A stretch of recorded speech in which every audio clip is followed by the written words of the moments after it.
जैतापूर, माडबन, मिडगव्हाणे. कधी काळी ही गावं कोणाला फारशी माहीतही नव्हती. मात्र जैतापूरच्या प्रस्तावित अणुप्रकल्पामुळे ही गावं थेट जगाच्या नकाशावर झळकली. जैतापूर राजापूर तालुक्यातलं एक गाव. मुंबई ते जैतापूर हे 430 किलोमीटरचं अंतर पार करायला 9 तासांचा प्रवास करावा लागतो. रत्नागिरीहून पावस मार्गे या ठिकाणी जाता येतं. याच गावात अणुप्रकल्प होणार असं बोललं जात असलं तरी मूळ प्रकल्प आहे जैतापूर पासून 10 किलोमीटर अंतरावरील माडबन या गावात. आपण जैतापूर पासून बरोबर 4 किलोमीटर अंतरावर त्या मिडगव्हाणे गावात, मिडगव्हाणेतला हा सोनार गाडगा. इथे तुम्ही हा बोर्ड बघू शकता. इथून बरोबर 6 किलोमीटर पुढे माडबन गाव आहे आणि या माडबन गावामध्येच हा प्रकल्प आहे. जैतापूर पासून माडबनला जाणारा हा डांबरी रस्ता अनेक ठिकाणी त्याची अशी दुरवस्था झाली आहे. रस्त्यावर मोठे खड्डे पडले आहेत. खुद्द माडबन गावात तर मातीचे कच्चे रस्तेच आहेत. आंतरराष्ट्रीय पातळीचा अणुऊर्जा प्रकल्प इथं होणार असला तरी पायाभूत सुविधांचा इथं अभावच आहे. एखाद्या खेडेगावासारखं चित्र इथं दिसतं. दगडाची चिऱ्याची कौलारू घरं, आंबा, काजू आणि माडाची झाडं. निसर्ग सुंदर कोकणाची झलक या गावात दिसत असली तरी कुठंतरी एका दहशतीचं, तणावाचं वातावरण दिसतं. साम मराठीची टीम या गावात पोहोचली तेव्हा घराघरांवर अणुऊर्जा प्रकल्पाला विरोध करणारे असे निषेधाचे काळे झेंडे दिसले. आंदोलनाचं प्रमुख केंद्र असलेलं हेच ते गाव. इथूनच प्रकल्प विरोधी आंदोलनाची धग पेटली आणि अजूनही आंदोलनाला ऊर्जा मिळतीये. निलेश करंजे, साम मराठी, जैतापूर. प्रकारचं पॅकेज नकोय आणि ह्या सर्व प्रक्रियेला आमचा ग्रामस्थांचा कडाडून विरोध आहे.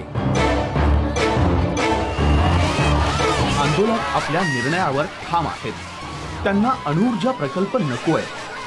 2-3 वर्षांपूर्वी त्यांचा या प्रकल्पाला जेवढा विरोध होता तेवढाच किंबहुना त्यापेक्षा तीव्र विरोध या प्रकल्पाला आहे. म्हणूनच अधूनमधून गावात आंदोलनं होताना दिसतात. नाटे गावातील गोळीबाराच्या घटनेनंतर इथं तणावाचं, दहशतीचं वातावरण तर दिसतच आहे. शिवाय स्थानिक आंदोलक आपापल्या पद्धतीनं आंदोलन करताना दिसतात. कुठं गाड्यांवर निषेधाचे चिटकवलेले स्टिकर्स तर कुठं घरांवरचे हे निषेधाचे काळे झेंडे. प्रकल्पाचं काम अजून सुरू झालं नाही. मात्र प्रकल्पाची खूण सांगणारे फलक काही ठिकाणी दिसतात. आंदोलकांनी याच फलकांना चपलांचे हार घालून आपला निषेधही नोंदवलाय. जैतापूर बंदराजवळच्या माडबन, करेल, निवेली, मिडगव्हाणे, अणसुरे, चव्हाणवाडी, वाघरण आणि कुवेशी या 8 गावांमध्ये हा प्रकल्प होणार आहे. आता आपण आलोय प्रकल्पाच्या मूळ जागी. जैतापूर पासून 10 किलोमीटरवर असलेली ही जागा. आता आपण आलोय माडबन गावात, जिथे हा प्रकल्प होतोय. ही मूळची जागा तुम्ही बघताय की इथे पोलीस चौकी आहे आणि इथूनच ही हद्द सुरू होते. इथे या लोकांनी एक चर खणले आणि ह्याच्या पुढून बरोबर ह्या जागेपासून पुढे प्रकल्प सुरू होतोय. अरबी समुद्राच्या जवळ असलेल्या या माडबनच्या डोंगरावर समुद्रातील बोटींना रस्ता दाखवणारा दीपगृह आहे.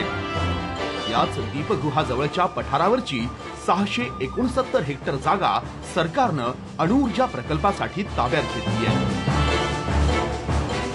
या ठिकाणी अणुऊर्जावाल्यांनी बोर्ड लावलेले आहे की ही मालमत्ता अणुऊर्जाच्या मालकीची आहे.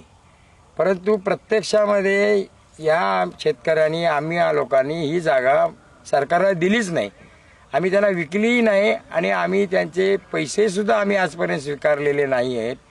तरी सुद्धा सरकार जबरदस्तीने आपली मालकी दाखवत आहे. याला आपण काय म्हणावं? ही मोंगलशाही आज या ठिकाणी चाललेली आहे. लोकशाही ही कुठेही या प्रक्रियेमध्ये आम्हाला दिसलेली नाही. माडबनच्या पठारावर अरेवा या फ्रेंच कंपनीच्या युरोपियन प्रेशराइज्ड रिएक्टर या नमुन्याच्या 6 अणुभट्ट्या उभारल्या जाणार आहेत. एक अणुभट्टी आणि तिच्या इमारतीसाठी 10 हेक्टर एवढा भूभाग आवश्यक आहे. ही जमीन 12 ते 15 मीटर खोल खणली जाईल. 2 अणुभट्ट्यांसाठी 144 हेक्टर याप्रमाणे 6 अणुभट्ट्यांसाठी एकूण 432 हेक्टर क्षेत्रफळ लागणार आहे. 9,900 मेगावॅट क्षमतेच्या अणुऊर्जा प्रकल्पातील कूलिंग टॉवरसाठी दररोज 5,200 कोटी लिटर पाणी समुद्रातून उचललं जाणार आहे. प्रक्रियेनंतर गरम पाणी समुद्रात सोडल्यामुळे आसपासच्या परिसरातील जैवविविधतेवर, खारफुटीवर आणि माशांवर परिणाम होईल अशी भीती ग्रामस्थांना वाटतेय. ही जागा राजापूर आणि जैतापूरच्या रस्त्यावरची मिडगव्हाणे गावातील ही 248 हेक्टर जागा. इथं अरेवा कंपनी अणुऊर्जा प्रकल्पाचे कर्मचारी आणि अधिकाऱ्यांसाठी निवासी संकुल उभारणार आहे. इथं नेमक्या किती इमारती उभ्या राहतील, नेमके किती कर्मचारी तिथं राहतील याची माहिती नसली तरी 248 हेक्टर म्हणजे जवळपास 620 एकर जागेवर हजारो इमारती उभ्या राहू शकतात. त्यामुळं इथं भविष्यात उभारल्या जाणाऱ्या वसाहतीबाबत ग्रामस्थांमध्ये जेवढी उत्सुकता आहे तितकाच संभ्रमही आहे. अशीच भीती आज प्रकल्पाच्या गावागावात दिसून येतेय. मात्र या प्रकल्पाचा धोका नसल्याचं सरकारचं आणि वैज्ञानिकांचं म्हणणं आहे. No complacency.